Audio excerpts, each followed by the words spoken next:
Jornal da Cidade. Entrevista. Agosto Lilás. Durante o mês de agosto, acontece a campanha Agosto Lilás, que surgiu como forma de combater a violência doméstica contra a mulher. O mês foi escolhido por marcar a data em que a Lei Maria da Penha foi sancionada, no dia 7 de agosto de 2006, e completou 14 anos de atuação. E para falar sobre a importância dessa campanha e contextualizar sobre a Lei Maria da Penha, vamos conversar por telefone com a advogada Thaís Fernanda Graziani, ela que é formada em Direito pela PUC e possui pós-graduação em Direito e Processo Civil. Bom dia, Thaís, seja bem-vinda ao Jornal da Cidade. Bom dia, Felipe, muito obrigada pelo convite. Nós que agradecemos você, Thaís, por estar falando aqui conosco. Thaís, a gente vai falar um pouquinho então sobre a campanha Agosto Lilás. Sim. Quais são os tipos de violência que são mais comuns? Existem vários tipos? Conta pra gente. Então, Felipe, infelizmente, muitas pessoas acreditam que a violência que é sofrida e que pode ser denunciada é só a física. Mas, na verdade, a Lei Maria da Penha, ela tutela muitos outros tipos de violência do que somente a física. Ao meu ver, a violência mais comum não é a física, e sim as violências psicológicas, morais, porque elas são difíceis de identificar por grande parte das mulheres. Elas sofrem esse tipo de violência, mas não têm consciência disso. Talvez por uma questão cultural, às vezes equivocadamente ache que é uma característica do marido, uma questão de jeito, de gênio, entende? Mas, de qualquer forma, é o seguinte, a lei, ela coloca como tipos de violência praticadas em desfavor da mulher, a violência física, psicológica, sexual, patrimonial e moral. Então, por isso que eu te digo que acredito que a violência mais praticada não seja a física, embora seja a mais comum de identificar, né, e de ligar a Maria da Penha. Certo. Thaís, e quando foi criada a Lei Maria da Penha e por que esse nome? A Lei Maria da Penha, ela entrou em vigor no ano de 2006, no mês de setembro. Ela tem esse nome que é uma homenagem a uma senhora que chama Maria da Penha Maia, que ela foi durante muitos anos agredida pelo companheiro, pelo marido da época, e em 1983 ela sofreu uma tentativa de homicídio. Então, depois desse evento, ela lutou muito pelos direitos dela, pela condenação desse marido, e a lei entrou em vigor em 2006 para poder tutelar as mulheres que são agredidas. Certo, Thaís. A Lei Maria da Penha tem sido eficaz na prática contra esse tipo de crime? Olha, Felipe, acredito que sim. Não só no nosso município, mas também como um todo no país. Porque essa lei ela é bem comum. Todas as pessoas têm conhecimento dessa lei e os mecanismos que possibilitam a proteção dessa vítima ficaram populares. Então, as vítimas, elas têm conhecimento de que caso o agressor cometa qualquer tipo de violência ou ameaça contra elas, existe a prisão em flagrante dele, existe a prisão preventiva que pode ser decretada, algumas medidas como afastamento do lar, proibição de contato, aproximação. Então eu acredito que trouxe mais segurança para as vítimas poderem denunciar por conta desses mecanismos. Então eu acredito que sim. Infelizmente, muitas mulheres não denunciam por medo do companheiro, por medo da situação, receio da família, mas grande parte das mulheres que são vítimas denunciam sim. Com certeza. Thaís, e geralmente como que começa as agressões? Olha, Felipe, normalmente o que a gente vê com a prática é que elas começam de pouco, né? Principalmente no ambiente doméstico, familiar, porque é válido a gente registrar que a Maria da Penha não é só no caso do marido que agride a esposa, do namorado que agride a namorada. Ela também acontece em relações familiares, relação de convívio. Então não precisa morar com a pessoa, ser casado para ter a proteção da Maria da Penha. E como eu te falei, acredito que essas agressões elas comecem de pouco. Então começa com a violência moral, com a violência psicológica, até chegar na violência física. Então não tem muito estereótipo de quem é o agressor. O agressor pode ser qualquer pessoa que pratique os atos de violência contra uma mulher. Quais são os atos mais comuns?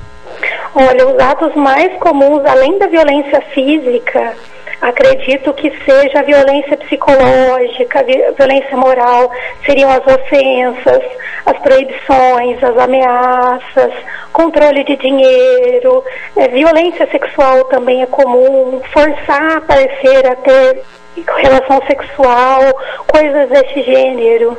É que quando chega na parte da violência física, é que provavelmente já se decorreu todo um caminho de ofensas e violações desses direitos, né? Com certeza, Thaís. Thaís, fala pra gente quando a mulher deve procurar a polícia. Olha, Felipe, ela deve procurar a polícia, a delegacia, também pelos canais de atendimento no número 180. Quando ela sofrer qualquer tipo de violência, seja psicológica, moral, sexual, patrimonial ou a física, e também quando ela for ameaçada, quando ela se sentir intimidada, né, pelo parceiro ou por qualquer outra pessoa que ela tenha relação familiar de convívio. Em casos de flagrante, quando a violência estiver acontecendo, pode acionar pelo 190, que a polícia vai comparecer, fazer, né, a prisão em flagrante desse agressor.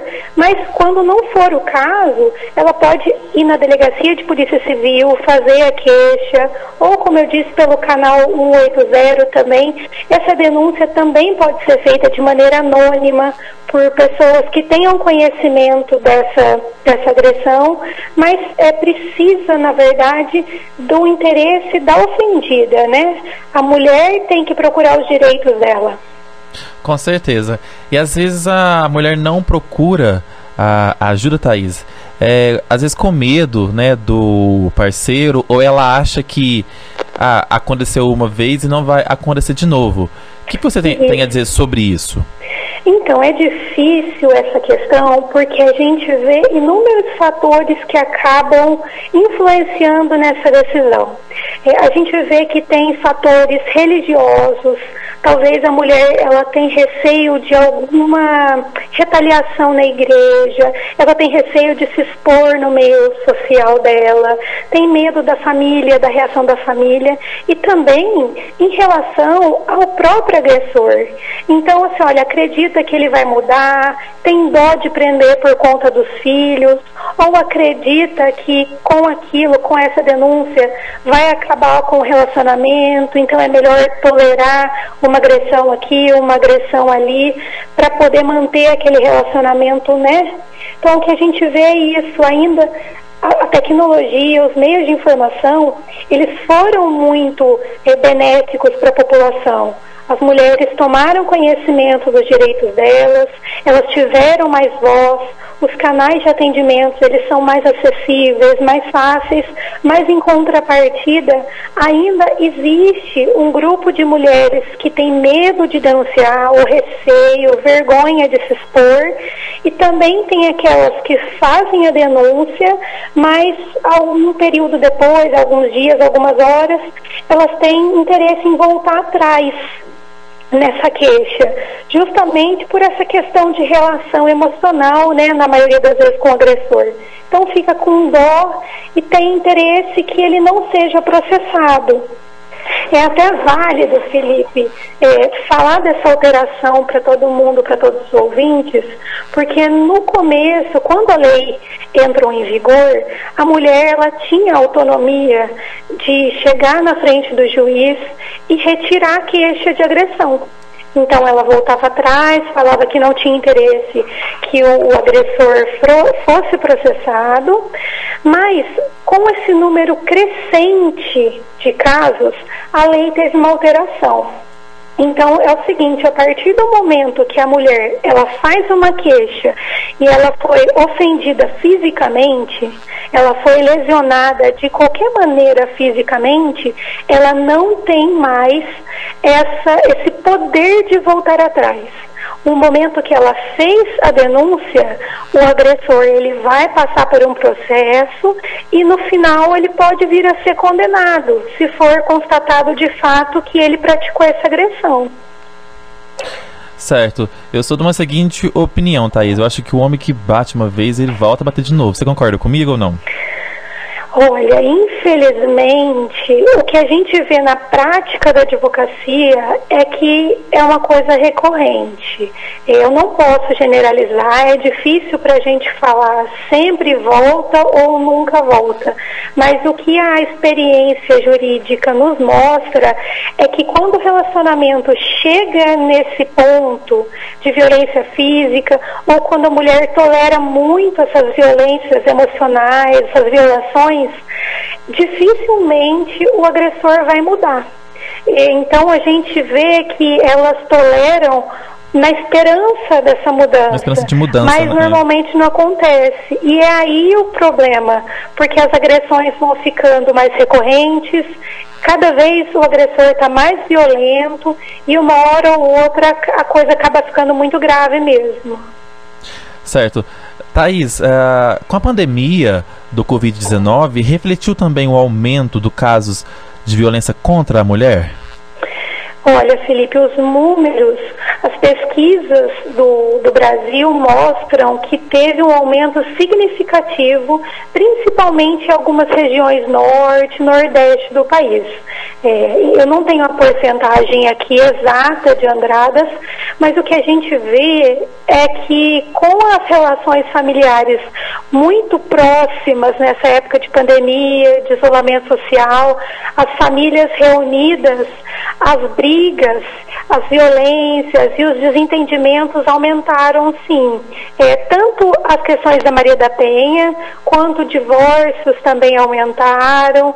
Algumas pesquisas mostram que o número de feminicídio nesse período de pandemia também teve um aumento considerável, infelizmente, né? Com certeza. Thaís, para a gente encerrar, desenvolver diversos trabalhos de conscientização em vários ambientes diferentes, como as escolas, ambientes públicos, pode ajudar a diminuir o número de casos de violência contra a mulher? Acredito que sim, Felipe. Como eu tinha mencionado, eu acho que com a tecnologia, o avanço das informações, as redes sociais, o acesso à internet, as mulheres elas passaram a ter mais informações e com isso elas têm mais voz, elas se sentem mais seguras para denunciar os casos de agressão. Então eu acho que conscientizando todo mundo, tanto os adultos como as crianças, elas já crescem com essa segurança e com a ciência do que são as violências. E que caso a mulher seja submetida a esse tipo de violência, ela possa ter segurança e coragem para denunciar. Tá certo. Thaís, eu queria te agradecer pela sua colaboração aqui conosco no Jornal da Cidade. Imagina, Felipe, eu que te agradeço a oportunidade e até deixo um recado para todas as mulheres que passem por qualquer tipo de violência, que denunciem, que procurem um advogado para poder ter uma orientação jurídica, caso tenha dúvida em relação a esse tema. Eu acho que eu não cheguei a mencionar, o número da lei é 11.340. Então, qualquer pessoa que tenha dúvida a respeito das disposições ou que tenha curiosidade de saber, só pesquisar no Google que vai achar a lei, mas em todo caso, pode procurar a delegacia ou um advogado para ter orientação jurídica. Certo. Thaís, deixa o seu telefone então, caso alguém queira entrar em contato, por gentileza. Meu telefone é 999440738. Tá certo. Thaís, muito obrigado pela sua participação. Eu te agradeço, Felipe. Bom dia. Tenha um bom dia. Nós conversamos com a Thaís Graziane, ela que é advogada, e falou sobre a campanha Agosto Lilás.